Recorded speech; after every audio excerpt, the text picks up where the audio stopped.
Assalamualaikum warahmatullahi wabarakatuh. Kembali lagi bersama saya Sasmita dengan NPM 027723111122.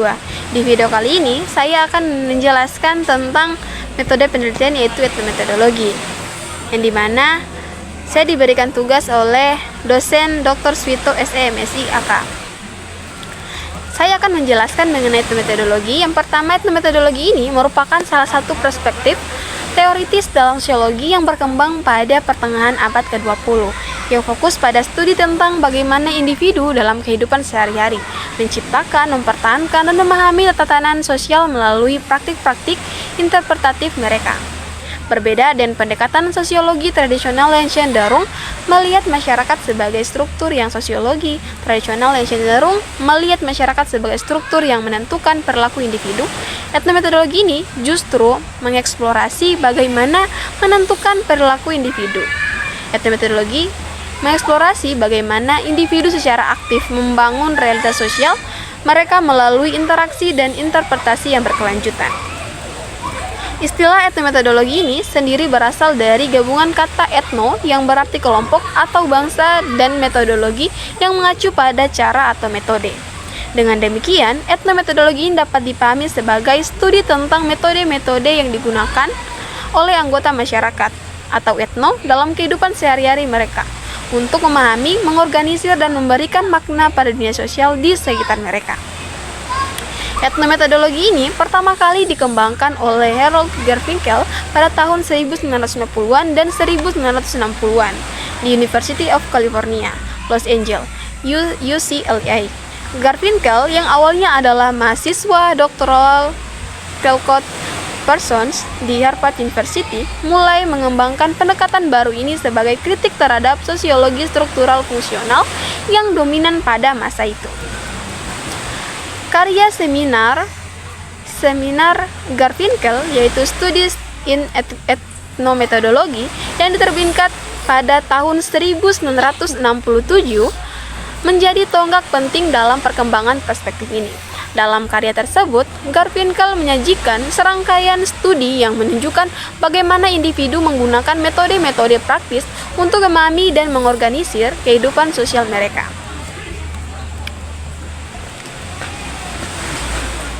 Perkembangan etnometodologi ini tidak dapat dipisahkan dari berbagai pengaruh intelektual yang membentuknya.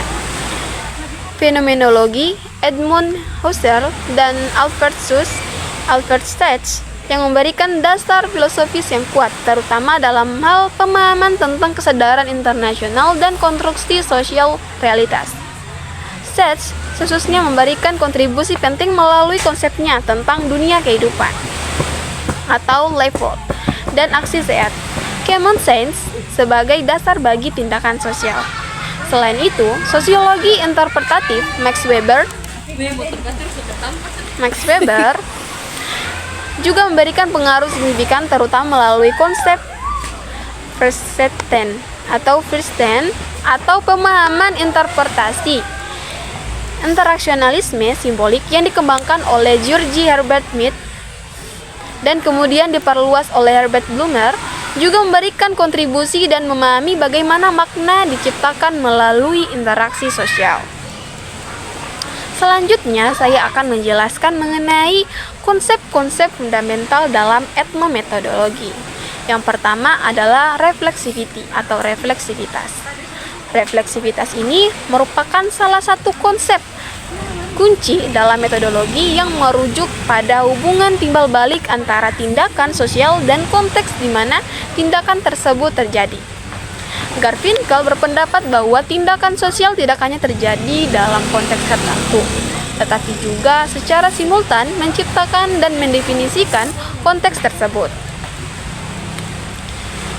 Konsep refleksivitas ini memiliki beberapa dimensi penting. Pertama, yaitu refleksivitas praktis, yang menunjukkan bagaimana individu secara terus-menerus merefleksikan tindakan mereka dalam konteks situasi yang sedang berlangsung. Yang kedua adalah refleksivitas metodologis, yang mengacu pada bagaimana metode-metode penelitian sosial itu sendiri menjadi bagian dari realitas sosial yang mereka coba pahami. Yang kedua adalah accountability atau akuntabilitas, Akuntabilitas dalam etnometodologi mengacu pada kemampuan tindakan sosial untuk dapat dijelaskan, dipahami, dan dipertanggungjawabkan oleh anggota masyarakat. Setiap tindakan sosial memiliki karakteristik yang memungkinkannya untuk diidentifikasi, dikategorikan, dan dipahami oleh orang lain dalam konteks sosial yang sama. Konsep akuntabilitas ini erat kaitannya dengan gagasan bahwa kehidupan sosial memiliki keteraturan yang dapat diamati dan dipahami.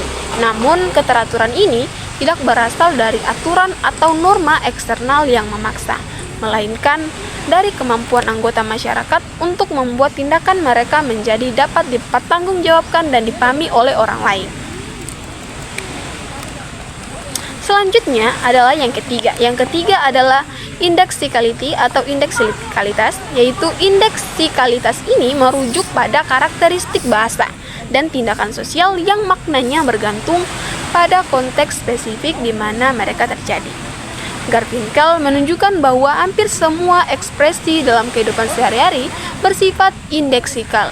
Artinya, makna penuh dari ekspresi tersebut hanya dapat dipahami dengan mempertimbangkan konteks situasional yang spesifik.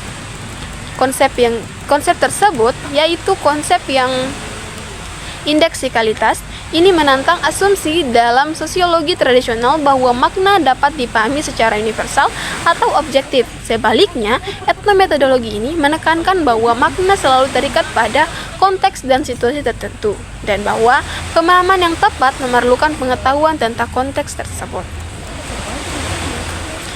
Selanjutnya adalah yang keempat, yaitu metode mengenai dokumen interpretasi. Metode dokumenter interpretasi ini adalah proses kognitif yang digunakan oleh anggota masyarakat untuk memahami dan mengorganisir pengalaman mereka. Dalam proses ini, individu menafsirkan kejadian-kejadian partikular sebagai dokumen atau manifestasi dari pola atau struktur yang mendasari. Proses ini melibatkan hubungan dialektis antara pola yang mendasari kejadian-kejadian partikular. Pola membantu menginterpretasikan kejadian, sementara kejadian-kejadian tersebut secara bersamaan membantu mendefinisikan dan memodifikasi pemahaman tentang pola tersebut. Selanjutnya yang kelima adalah common sense knowledge. Pengetahuan akal sehat merujuk pada sistem pengetahuan praktis yang digunakan oleh anggota masyarakat dalam kehidupan sehari-hari mereka. Pengetahuan ini tidak bersifat teoritis atau sistematis dalam arti akademis, tetapi merupakan pengetahuan praktis yang memungkinkan individu untuk bernavigasi dalam situasi sosial yang kompleks. Garfinkel menekankan bahwa pengetahuan akal sehat ini memiliki struktur dan karakteristik tersendiri yang berbeda dari pengetahuan lain ilmiah. Pengetahuan ini bersifat kontekstual, praktis, dan berorientasi pada tindakan, serta memiliki asumsi-asumsi dasar tentang bagaimana dunia sosial bekerja. Selanjutnya saya akan menjelaskan mengenai metode penelitian dalam etnometodologi. Yang pertama adalah eksperimen pelanggaran, bracing experiments. Nah, salah satu metode penelitian yang paling terkenal dalam etnometodologi adalah eksperimen pelanggaran, yaitu bracing experiments, yang dikembangkan oleh Garfinkel. Eksperimen ini melibatkan pelanggaran sengaja terhadap asumsi-asumsi dasar yang biasanya tidak disadari dalam interaksi sosial sehari-hari. Tujuan dari eksperimen ini adalah untuk mengungkap struktur yang biasanya tersembunyi dari kehidupan sosial dengan membuat individu menyadari asumsi-asumsi yang biasanya mereka ambil begitu saja dengan melanggar ekspektasi sosial yang normal. Peneliti dapat mengamati bagaimana individu berusaha untuk memulihkan keteraturan dan memahami apa yang terjadi. Contoh klasik dari eksperimen pelanggaran adalah ketika Garfinkel meminta mahasiswanya untuk berperilaku seperti tamu di rumah mereka sendiri, atau untuk meminta klarifikasi dalam percakapan biasa sampai ke tingkat yang tidak wajar. Reaksi yang dihasilkan mengungkap struktur tersembunyi dari interaksi sosial normal. Yang kedua adalah observasi naturalistik. Etnometodologi juga menggunakan observasi naturalistik yang mendalam untuk memahami bagaimana individu mengorganisir aktivitas mereka dalam setting alami, berbeda dengan eksperimen pelanggaran yang sengaja mengganggu keteraturan normal. Observasi naturalistik berusaha untuk memahami bagaimana keteraturan tersebut diproduksi dan dipertahankan dalam kondisi normal. Metode ini memerlukan perhatian yang sangat detail terhadap praktik-praktik sehari-hari yang mungkin tampak trivial atau tidak penting. Peneliti harus mampu melihat familiar menjadi asing untuk dapat memahami bagaimana aktivitas rutin sebenarnya merupakan pencapaian yang kompleks. Yang ketiga adalah analisis percakapan, di mana analisis percakapan ini merupakan salah satu cabang penting dari etnometodologi yang dikembangkan oleh Harvey Sachs dan rekan-rekannya. Pendekatan ini fokus pada analisis detail dari interaksi verbal, dengan perhatian khusus pada bagaimana peserta percakapan mengorganisir giliran bicara, mengelola topik, dan mencapai pemahaman bersama. Analisis percakapan menggunakan transkrip yang sangat detail, yang mencatat tidak hanya kata-kata. Analisis percakapan menggunakan transkrip yang sangat detail, mencatat tidak hanya kata-kata yang diucapkan, tetapi juga jeda, intonasi, overlapping speech, dan berbagai fitur prosodik lainnya. Analisis ini mengungkap bagaimana percakapan memiliki struktur dan organisasi yang sistematis meskipun tampak spontan dan tidak terstruktur. Nah, selanjutnya saya akan menjelaskan mengenai studi kasus dalam etnometodologi. Yang pertama adalah studi kasus yang dilakukan oleh Garfinkel tentang Agnes. Salah satu studi terkenal dalam etnometodologi adalah analisis Garfinkel tentang Agnes, seorang transgender yang berusaha untuk melewati sebagai perempuan dalam kehidupan sehari-hari. Studi ini mengungkap bagaimana gender bukan hanya sesuatu yang dimiliki seorang, tetapi merupakan pencapaian yang terus-menerus harus dipertahankan melalui praktik-praktik sosial.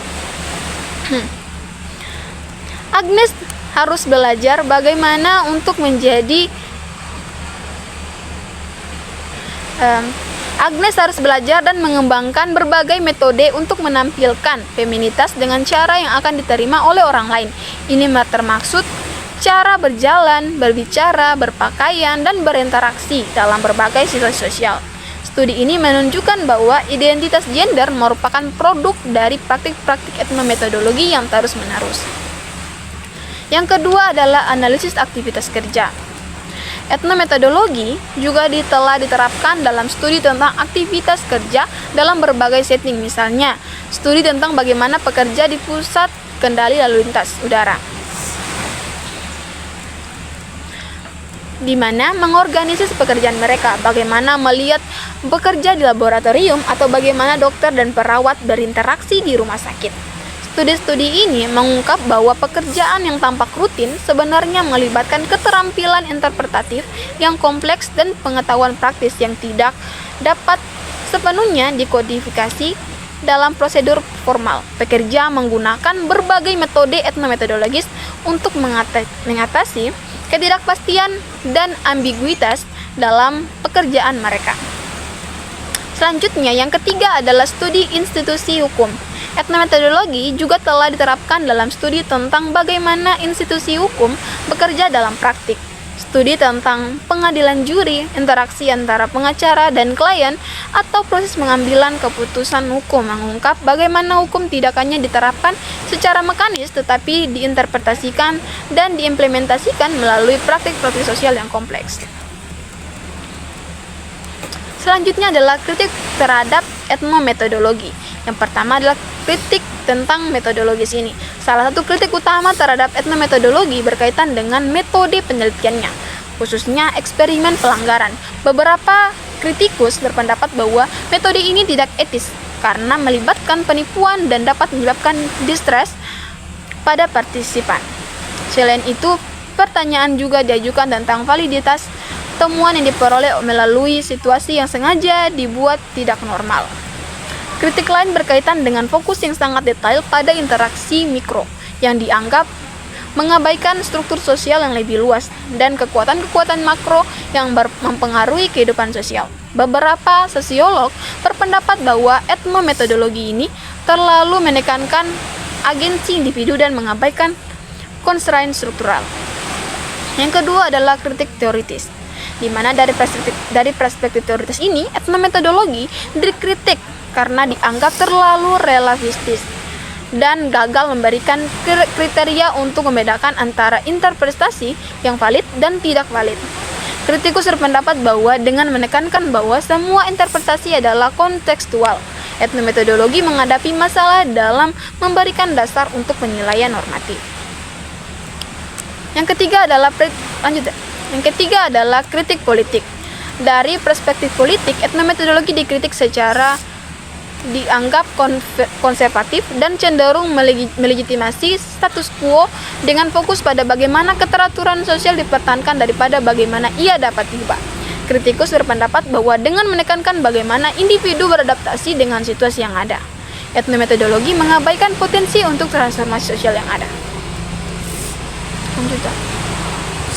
Kesimpulan Tantangan dah. Lanjut aja. Soal baca cerita sebenarnya lagi.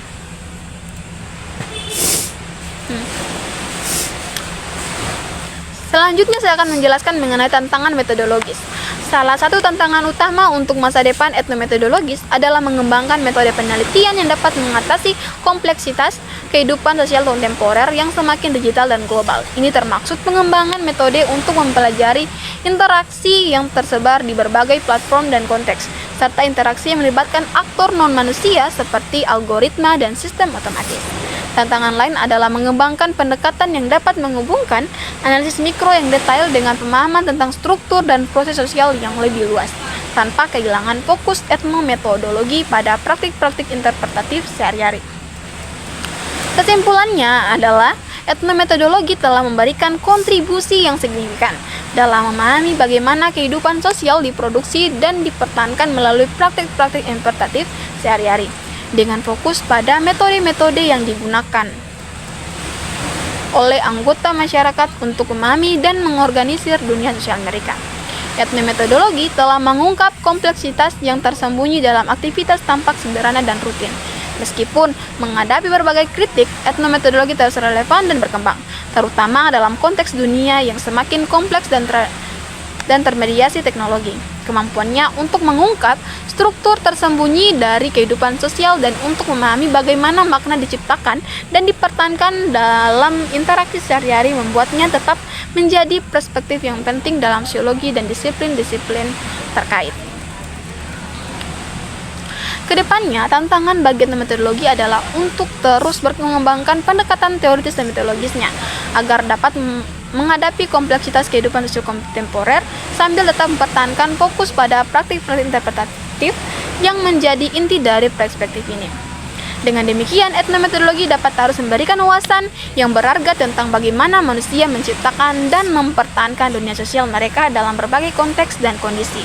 Mungkin itu saja yang dapat disampaikan. Jangan lupa like, komen, dan subscribe, dan share sebanyak-banyaknya. Lebih dan kurangnya mohon dimaafkan. Wabillahi taufiq wal hidayah. Wassalamualaikum warahmatullahi wabarakatuh.